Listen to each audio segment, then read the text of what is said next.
Isso já existe do ponto de vista da luta de classe, né? Que existe uma sub-raça, né, de que são as pessoas de baixa renda que não têm acesso a isso, aquilo outro, né, que não têm o mesmo poder, não têm a mesma potência, não têm carro, não têm isso, aquilo outro, e que são meio que estão ali, é a lógica do Temer, né? Porque pobre não precisa fazer universidade, vai fazer curso técnico, né? E está lá dizendo, está todo mundo, 90% de aceitação do novo plano de ensino, não sei das quantas, não é? Que a lógica era essa. O que pobre vai fazer faculdade? Tem que fazer esse curso técnico. É a lógica dessa alteração que tem aí, não é? Não que o curso técnico não seja uma coisa importante, interessante, não é? Porque sempre teve, né? Mas não sei se estão coisas acontecendo, não sei se vocês estão vendo. Eu recebi um vídeo não, uma reportagem da história do que o PSDB está fazendo no campo. Vocês estão vendo uma proposta de um deputado de que os caras não precisam mais, por exemplo, se preocupar com agrotóxico, não precisa mais se preocupar em lavar os equipamentos, em se preocupar se você que está lá passando o agrotóxico, se você ficou intoxicado. O empresário se livra de tudo isso. Você que se ferra, trabalhador, não é? E vai trabalhar 12 horas, vai trabalhar... É um negócio tétrico, é um negócio complicado.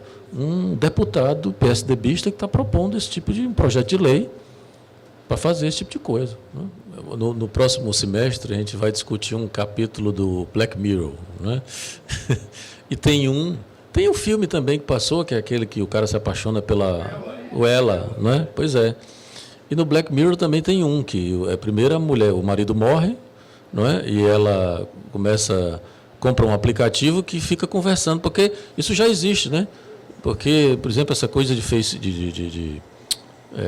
se você digita aqui, o seu celular sabe como é que você escreve, não é? Ele aprende. Então, quando você vai escrever uma coisa, ele já propõe. Se você escreve tudo bem, quando você coloca tudo, ele já propõe o bem. Não é? É porque eles aprendem, exatamente. E no Facebook, etc., já existe isso, não é? Então, se você morrer, sua página vai ficar lá respondendo por você, entendeu? Já existe. E o Black Mirror, esse capítulo, é exatamente isso.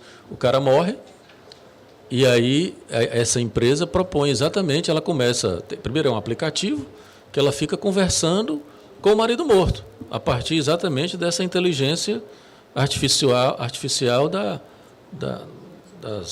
Como é que chama? As relações virtuais do cara e tal, e etc.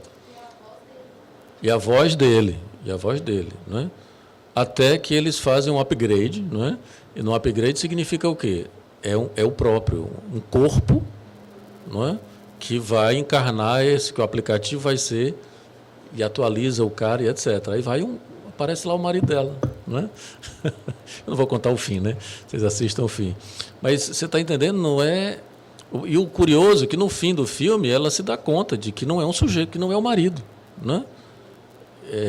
Porque exatamente essa dimensão real da singularidade do sujeito fica complicado a tecnologia produzir, não é? Eu tive um bate-boca aqui, uma época, com um psicanalista que veio aqui, que era exatamente isso, ele dizendo, a discussão era essa, de que até que ponto a inteligência artificial iria produzir um sujeito. E ele, assim, meio que pendia, ele não afirmou com todas as letras, mas quase afirmou, de que um dia eles vão conseguir. Não é? Eu digo, olha, o problema qual é? É que para você ser sujeito, você precisa de um corpo real. Que sujeito não é só simbólico, é simbólico, imaginário e real. Você precisa de um corpo real, precisa da diferença sexual, não é? Precisa da articulação do simbólico. Por isso que não é cognição, a linguagem não é uma coisa meramente cognitiva, como os colegas cognitivistas querem crer. Não é? Porque ela precisa, como isso que eu acabei de falar, se ela fosse só cognitiva, ela seria só signo. Mas não é, ela faz parte do corpo, ela está encarnada. É por isso que vira significante. Não é? Porque o computador fala assim, um signo. Não é? Eles fazem uma entonação artificial que é ridícula quando você liga para os... Oi, Eu sou o fulano de tal, atendente, tudo bem com você? Não liga para as... Não é as... Liga para Oi, para Sky. Para Sky tem uma mulher simpaticíssima. Não é que você percebe logo que é uma... Né? Você percebe que não é, eles querem fazer um sujeito, mas você percebe que não é um sujeito, né? Que é uma coisa, é uma mascarada de sujeito. Né? Entende? Então, esse real do corpo, que implica exatamente essa conjunção da palavra com o corpo, do significante com o real, do simbólico com o real, que é complicado, porque você precisa do corpo real. Não é? Então, é por isso que não é uma questão de pensamento, por isso que a linguagem para a psicanálise não equivale ao pensamento, não equivale à cognição, porque ela está encore, como diz Lacan. Não é? Encore, em francês, é no corpo. Eu recebi 2 notícias hoje. Uma que foi exatamente os policiais espancando um morador de rua. Não sei se foi no Rio ou São Paulo, não sei se vocês viram. Não é? E a outra foi a briga que a turma da direita São Paulo, inclusive o bisneto do Dom Pedro, aí, aquele Orleans Bragança, estava no meio, brigaram com uns refugiados sírios, se eu não me engano. Não é? Eles atacaram os sírios e ficaram dizendo que os sírios que eram terroristas e jogaram bombas nele e tal. Um babado fortíssimo, entendeu? Então, era um negócio, e eu estava cá comigo, eu disse, pô, como o discurso fascista faz efeito, não é? Quer dizer, essa história toda do impeachment e etc., é claro que ninguém pode desconsiderar toda a lógica, a história da corrupção, das besteiras que o PT fez e da aliança que fez com a corrupção e do equívoco, que eu também não perdoo o PT por causa disso, a possibilidade de você ter um governo de esquerda, mesmo não desconsiderando isso, mas o problema é que esse movimento todo não foi só de impeachment, foi só de retirada do PT do poder. É um movimento que nos leva a trabalhar com o pior da política, que é exatamente o discurso fascista, segregacionista, reacionário, que é o que está acontecendo na Europa e está chegando no Brasil. Aconteceu, imagine o Trump, né? Acho que a Le Pen não ganha, mas sabe-se lá, o Trump, que a gente achava que o Trump não ia ganhar, ganhou. Existe o risco da Le Pen, hoje, né? Está tendo a eleição na França. Pode ser que a Marine Le Pen ganhe na França, né? Imagine, na França. Não é? Então tem todo um discurso, essas reformas, não é? O sumiço da preocupação ideológica mesmo que o PT tinha com o trabalhador e com essas coisas todas que nós estamos vendo acontecer, não é propriamente, não é o caso de você desculpar o PT, não se trata disso, mas é mostrar como é diferente, não é? Como isso leva a um tipo de discurso que é muito complicado e que tem esses efeitos, não é? Que começam a pipocar, já tinha acontecido nas manifestações, espancaram aquela atriz lá, que eu esqueci o nome, né? Espancam as pessoas numa lógica segregacionista, não é? Porque que é reacionária, que é dessa ordem. E acontece, começa a pipocar esse tipo de prática, não é? No laço social. Isso é muito complicado, não é? Porque é um efeito de você ter, por exemplo, o surgimento desses personagens, é como se indicasse um fracasso da lei simbólica, não é? Dos ideais simbólicos, inclusive. Então, você tem os fundamentalismos como uma tentativa de, meio que desesperada, de recompor uma autoridade paterna, uma autoridade do pai, etc. Não é? Uma superidentificação com o pai, seja na religião, seja na política. Não é? Então, isso é muito complicado, isso tem efeitos que não vai piorar, viu? Vai piorar. Pelo menos até 2018, né? Como provavelmente o Lula vai ganhar. Pelo jeito vai, porque já está com 20 e tantos % de... É curioso isso também, né? Depois de todo esse escândalo, ainda assim, não é? Se ele não for preso, né? Provavelmente vai ser preso, o Moro não vai deixar barato, né? Bom, mas, enfim, só mais uma palavra sobre a questão da segregação, né? Dá tempo, né, a gente falar um pouco. Porque, por exemplo, hoje, do ponto de vista dessa lógica biopolítica, que é uma coisa que a ciência faz, a partir de um determinado momento, você tem um processo de classificação do sujeito. não é? De classificação das pessoas. A psiquiatria do século XIX começou a fazer isso, não é? A classificar todos esses diagnósticos que nós temos hoje são efeitos do discurso da ciência. Veja bem, não é que a psiquiatria fosse científica, porque de científica ela nunca teve muita coisa. Mas o século XIX, ele foi o século talvez o mais moralista da modernidade. A gente não sabe como é que vai ser o XXI, não é? Mas porque exatamente você tinha o discurso médico realmente começou a se expandir e a psiquiatria, né, na lógica discursiva da ciência, que não é o discurso da ciência não é a mesma coisa que a ciência, não é? A ciência, como diz Lacan, a verdadeira ciência é essa ciência que literaliza o real, não é?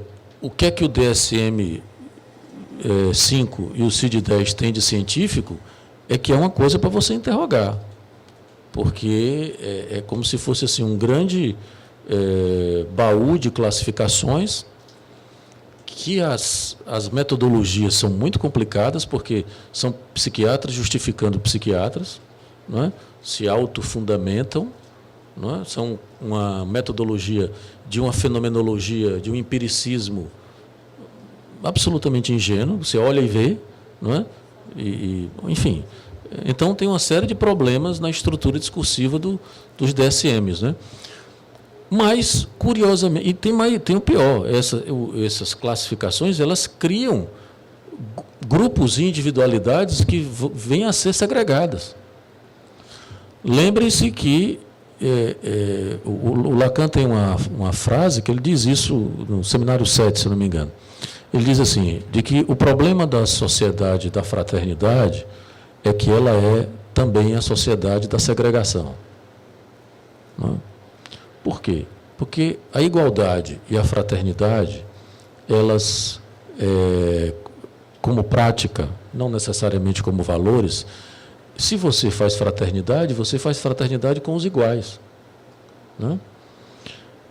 E inclusive ele diz, é um amor narcísico à sua própria imagem, que é o que nós fazemos nos nossos guetos e nas nossas fraternidades. Qual é o problema da fraternidade e da racionalidade? O que é? É que quem não está aí dentro está fora. Não foi por acaso, lembrem-se, que exatamente nessa sociedade científica da igualdade, liberdade e fraternidade, na França, que começaram a surgir uma coisa que não existia antes, que eram espaços de exclusão social. Veja bem, uma exclusão social sempre teve, mais ou menos.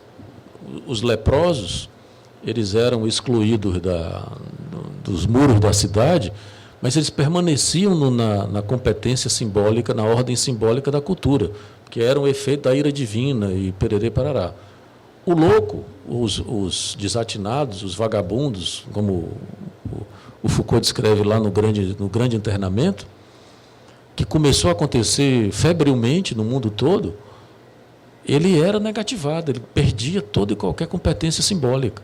Não é? Obviamente que aí ainda não era ciência, mas era um movimento que tinha muito mais a ver com o mercantilismo e o capitalismo nascente. Não é? Mas depois a psiquiatria tomou para si essa tarefa. Não é? Então, tem todo um processo de segregação social que é muito complicado e que é sustentado por uma lógica biopolítica e psiquiátrica e que tem um efeito que eu acho que é devastador, que são as pessoas hoje que estão se autossegregando. Não é? As pessoas estão... O Duncan tem esse livro aí sobre o condomínio, não é? Que é muito interessante, que é o condomínio, que é uma prática que, quando eu era menino, por exemplo, não existia, pelo menos aqui em Fortaleza. Fortaleza demorou a entrar na lógica do condomínio, mas quando entrou Salvador, muito tempo antes de Fortaleza, já tinha essa lógica do condomínio. Mas Fortaleza faz uns 10, 15 anos, por aí, 20, para não errar, né?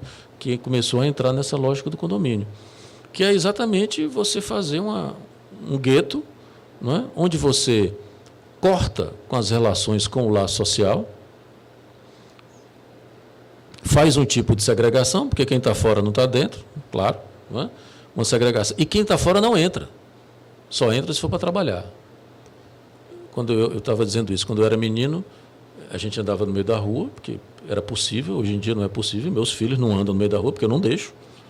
É claro, Fortaleza, você não vai andar de bicicleta no meio da rua, não dá. Um menino de 13 anos, 12, 13 anos, ainda não dá. Não é?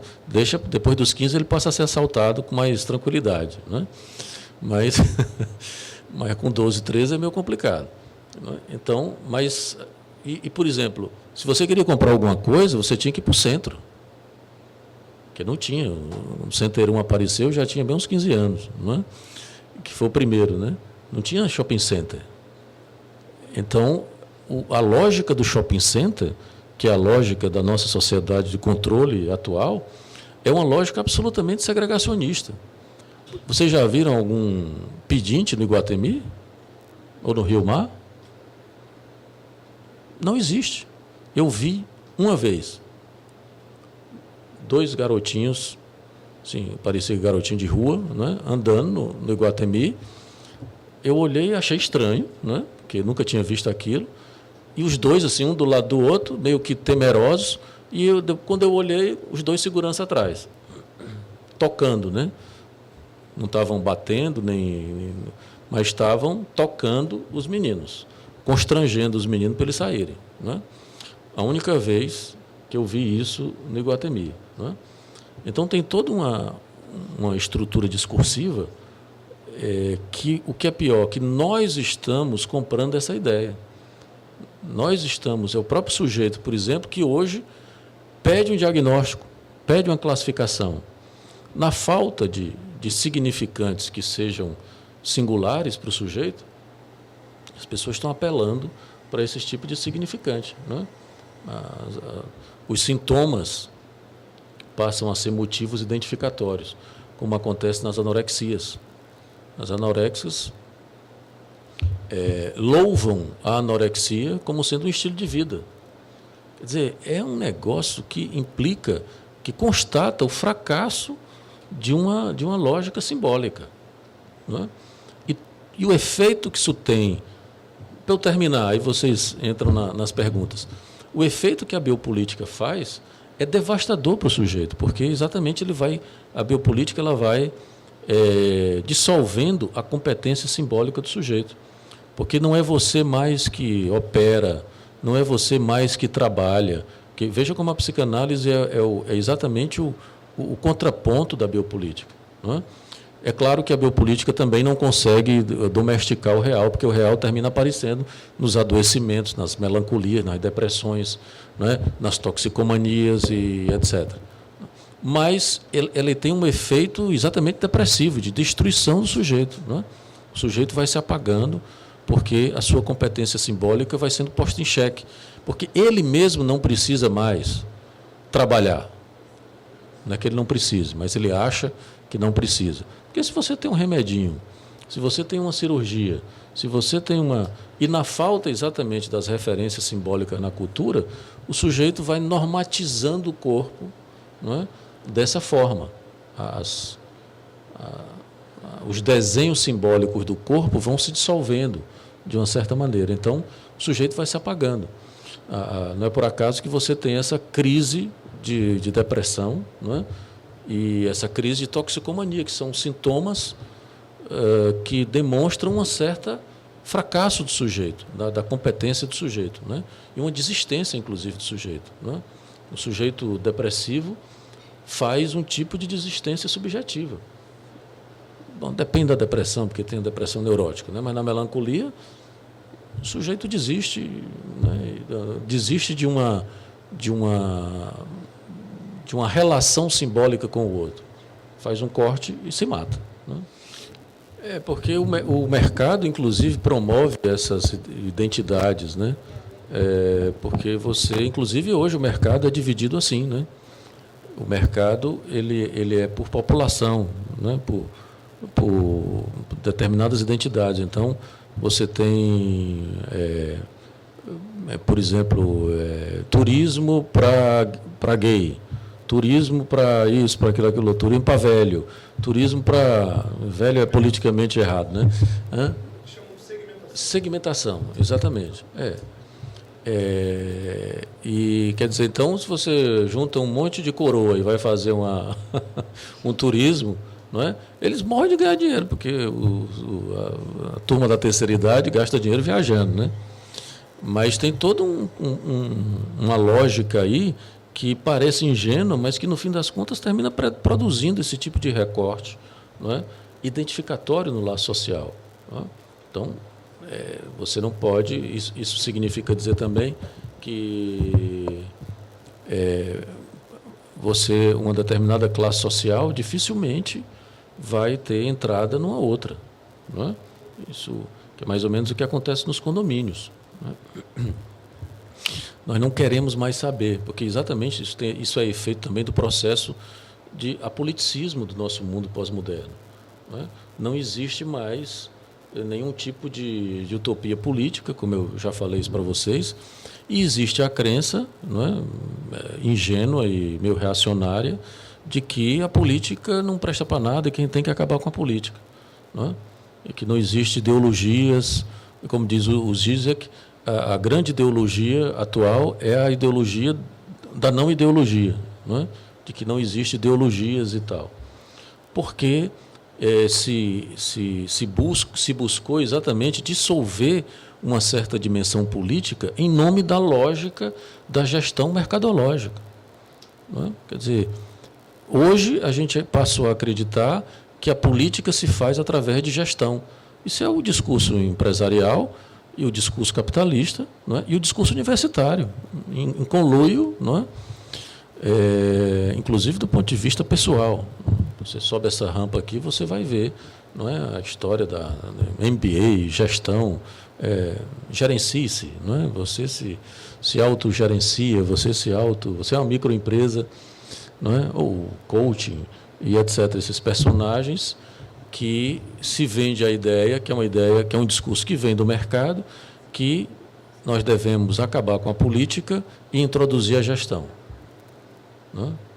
Como se a gestão não fosse política, não é? E não fosse ideológica, fosse uma coisa técnica.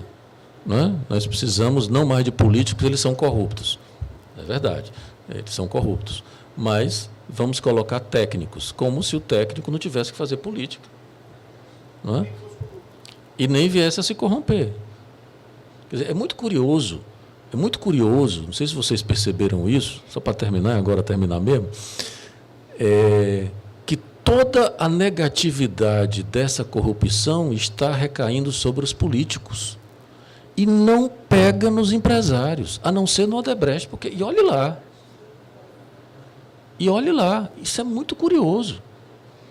Outro dia me mandaram que encontraram o que foi ministro da Dilma,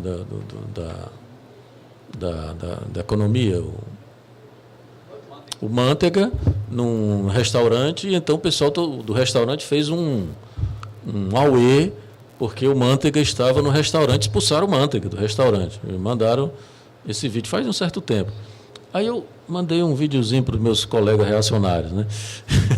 Eu disse, vem cá, por que não fazem isso com os empresários que estão envolvidos? Não é? É curioso isso, não sei se vocês já perceberam, né?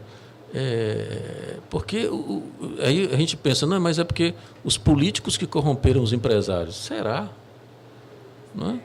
Corruptor, né? A gente está sempre em volta corrupto, né? Quer dizer, a lógica empresarial, por um lado, isso ninguém fala, né? Ela é considerada como sendo a salvação, que nós temos que ter um Estado-empresa que deve ser bem gerido. Isso não é propriamente um erro, mas não é do conteúdo em si, mas da lógica discursiva. Não é? Mas, por outro lado, não se fala da lógica empresarial corrompendo as relações sociais, as instituições, etc. Não é? Isso não se comenta. É muito curioso isso, quer dizer, eles estão... Só a Petrobras, que a Petrobras também não é empresa, né? Mas é uma estatal, não é?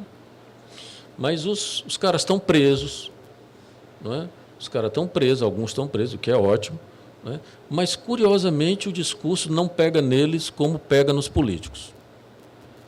Tudo bem que bater em político é bom, mas não é na mesma proporção. É muito curioso isso, né? Quer dizer, a lógica capitalista, porque a corrupção faz parte do capitalismo, né? Da lógica capitalista. Então, é a tese lacaniana de que o capitalismo é uma recuperação do mais de gozar, né? Então, o cara pode recuperar o mais de gozar através da corrupção, né? É tudo muito virtual no capitalismo atual, né? É tudo muito financeiro, que tem dinheiro que não existe. Você ganha dinheiro de uma hora para outra, o sujeito fica rico, depois fica pobre. Está aí o Eike Batista, né? Que não tem 52 milhões para pagar de fiança. Mentira, o cara tem, mas está dizendo que não tem, né?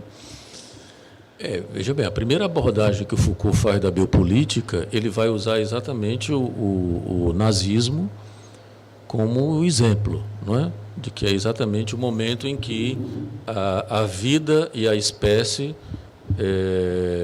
passaram a ser objeto da política, que até então não eram. Porque quando a gente falava da vida política do ser humano, como em Aristóteles, a gente falava da vida simbólica e não da vida orgânica, não é? Na biopolítica é a vida orgânica e a espécie que passam a fazer parte da política como objeto da política, não é?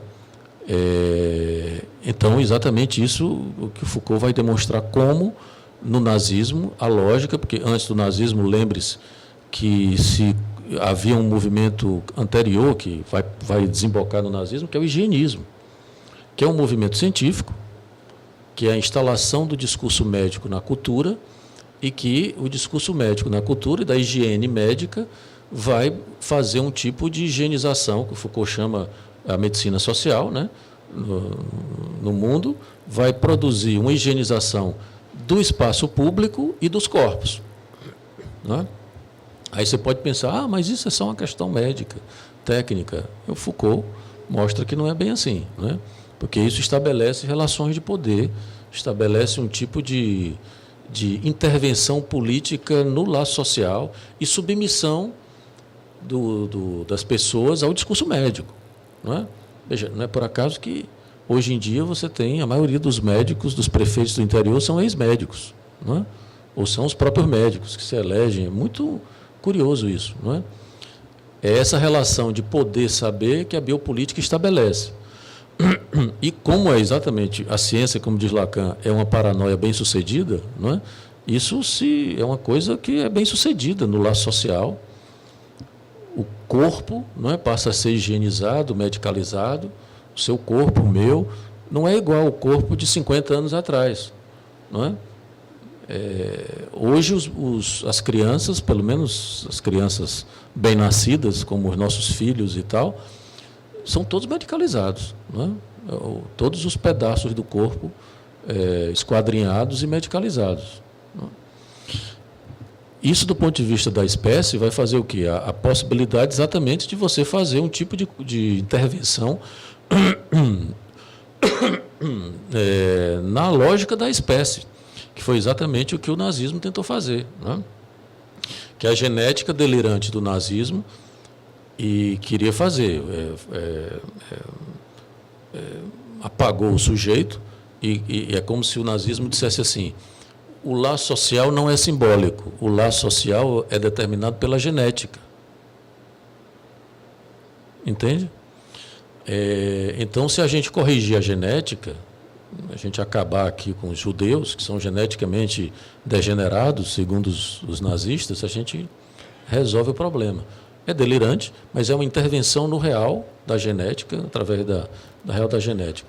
Então, veja bem, você reduzir o mundo simbólico, isso no nazismo e na biopolítica mais comum, como é a lógica mais próxima da gente, a lógica psiquiátrica, você reduzir o mundo simbólico, seja da cultura, seja do sujeito, a uma questão cerebral ou bioquímica, porque hoje o cérebro, nós tivemos aqui na Unifor 2, 3 semanas, a Semana do Cérebro, não é? E eu brincava com os meninos, vocês trocaram o desejo pelo cérebro, o desejo é mais interessante, não é? Trocaram o sexo e o desejo Pelo cérebro. Era mais animado, na época da psicanálise. Sexo, desejo, né? Falo para lá, vagina para cá, era um negócio mais interessante. Né? Agora é só cérebro, não tem sexo. Né? Cadê o sujeito? Não é sujeito, você não é sujeito, quem manda em você é o cérebro. Tem até desenho animado, né? É curioso isso, tem até desenho animado, que é o cérebrozinho, o povo do cérebro lá mandando na criança. Né? É curioso. Então, veja bem, se você reduz o sujeito ao cérebro ou à química, que você está deprimido porque é um problema de serotonina, você destrói o sujeito. É esse sujeito que eu estou falando, é o sujeito no sentido psicanalítico do termo. A função singular do sujeito. Né? É como o sujeito, que é exatamente o que a psicanálise propõe. O sujeito ele é convocado a ele tratar o que se passa com ele. Não tratar no sentido médico, mas tratar pela palavra, já que a psicanálise é uma cura pela palavra, como dizia Ana O, né? É tratar pela palavra algo da ordem do seu sintoma, seja no real do corpo, seja no laço social. Não é? Se você reduz essas coisas à genética ou a química, a fisiologia do cérebro, não é? Ou a ingenuidade de uma gestão, que se você for atrás do coaching, é isso que ele vai fazer com você. O seu problema é que você não sabe gerenciar a sua vida. Vem cá, vou lhe dizer como é que você vai fazer. Você vai acordar... Hã? Não sabe, claro. O problema é que eles não contam...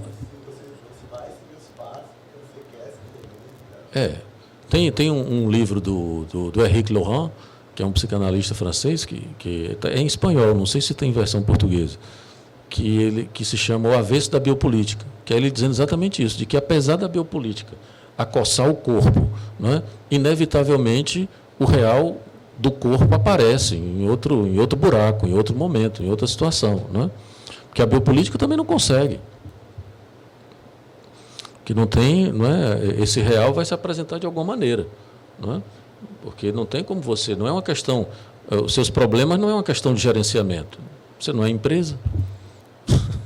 Né? Mas na lógica do controle pós-moderno, você é uma empresa. Não é? Você não é um sujeito, você é uma empresa. Porque vejam como é curioso. A lógica capitalista, não é por acaso que o coach saiu da empresa e está vindo para a psicologia, para os consultórios, para cuidar da sua vida.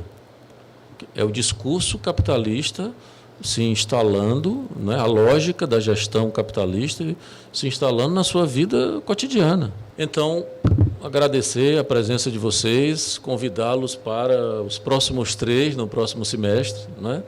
Vamos assistir o Black Mirror. Aqui. Dia 31 de agosto, vamos falar sobre o corpo e o gozo, a intensificação dos prazeres e o excesso de gozo, o fim da diferença sexual e a reivindicação do direito ao gozo. Aí vai ser interessante, tá vendo? Tô sexo no meio, o negócio fica mais interessante. E tem outros 2 que depois a gente vai fazendo a divulgação. Né? Então, agradecer a participação de todos durante o semestre e já aguardá-los para o próximo semestre. Até lá.